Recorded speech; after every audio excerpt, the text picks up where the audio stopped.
Saudara-saudari, Injil kita pada hari ini diambil dari Injil Yohanes bab 3 ayat 7 sampai 15.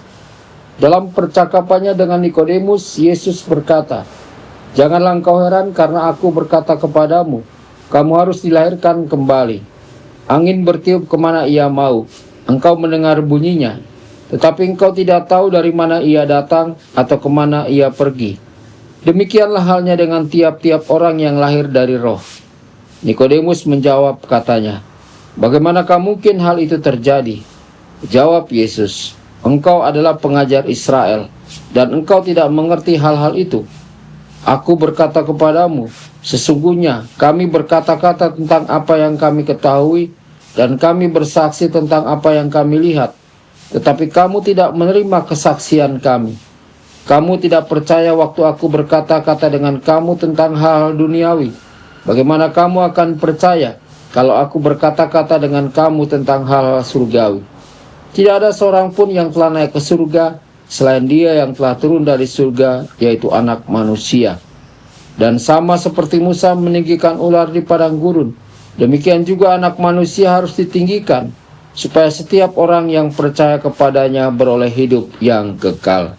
Demikianlah sabda Tuhan. Terpujilah Kristus.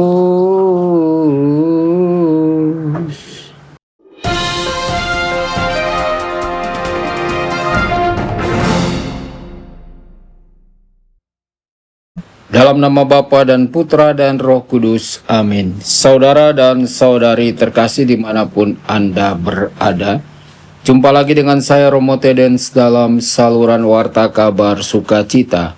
Semoga Anda semua dimanapun berada senantiasa dalam keadaan sehat dan bahagia. Saudara-saudari, dalam Injil kita bertemu dengan seorang tokoh yang sangat menarik, yakni Nikodemus. Nikodemus adalah seorang Farisi, seorang guru agama, dan seorang yang saleh. Ia mengenal kitab suci, ia menjalankan hukum Taurat, dan ia berusaha hidup benar. Namun ketika Yesus berkata, "Kamu harus dilahirkan kembali," Nikodemus menjadi bingung.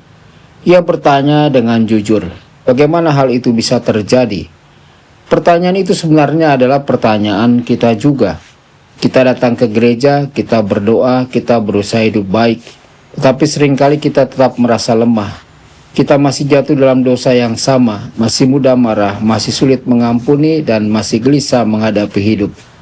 Maka di dalam hati kita muncul pertanyaan yang sama, Tuhan, bagaimana kita bisa berubah? Bagaimana kita bisa menjadi lebih suci? Bagaimana hidup baru itu bisa terjadi? Yesus memberi jawaban yang sangat mengejutkan. Ia tidak berkata, "Berusahalah lebih keras." Ia juga tidak berkata, "Naiklah ke surga untuk mencari Allah." Sebaliknya Yesus berkata, "Anak Manusia telah turun dari surga." Artinya manusia tidak bisa mencapai Allah dengan kekuatannya sendiri. Kita terlalu lemah. Tetapi kabar baiknya adalah Allah sendiri datang kepada kita. Inilah inti iman Kristiani. Bukan manusia yang menemukan Allah, tetapi Allah yang mencari manusia. Allah tidak tinggal jauh di surga. Ia datang ke dunia. Ia lahir sebagai manusia. Ia hidup di tengah kita. Ia bahkan rela wafat di kayu salib. Salib itulah jawaban atas pertanyaan Nikodemus.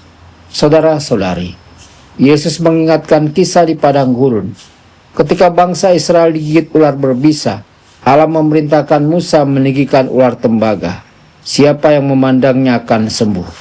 Yesus mengatakan bahwa Anak Manusia juga akan ditinggikan. Yang dimaksud adalah salib. Di salib kita melihat sesuatu yang luar biasa. Allah tidak menjauh dari penderitaan manusia. Ia masuk ke dalam penderitaan itu. Karena itu keselamatan kita tidak terjadi karena usaha manusia semata, tetapi karena kasih Allah yang lebih dahulu turun kepada kita. Saudara-saudari, seringkali kita bertanya, bagaimana kami bisa berubah? Bagaimana kami bisa menjadi lebih baik? Jawabannya bukan pertama-tama usaha kita, tetapi memandang Kristus yang tersalib. Ketika kita memandang salib, kita melihat betapa besar kasih Allah kepada kita. Dan kasih itu perlahan-lahan mengubah hati kita. Seperti angin yang bertiup tanpa terlihat, demikian juga Roh Kudus bekerja dalam hidup kita. Kita mungkin tidak selalu menyadarinya, tetapi Roh itu pelan-pelan membentuk kita.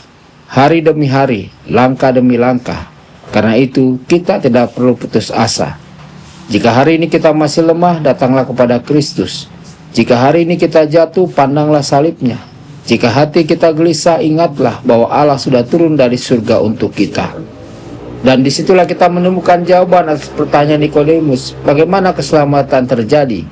Keselamatan terjadi karena Allah mengasihi kita, Allah turun kepada kita, dan Allah mengangkat kita melalui salib Kristus. Tuhan Yesus memberkati dan menyertai Anda semua. Sabda Allah adalah kebenaran. Sabda Allah adalah kehidupan. Mari kita mencintainya, mari kita menghayatinya. Ya Tuhan yang ku muliakan, sabdamu angkat rasa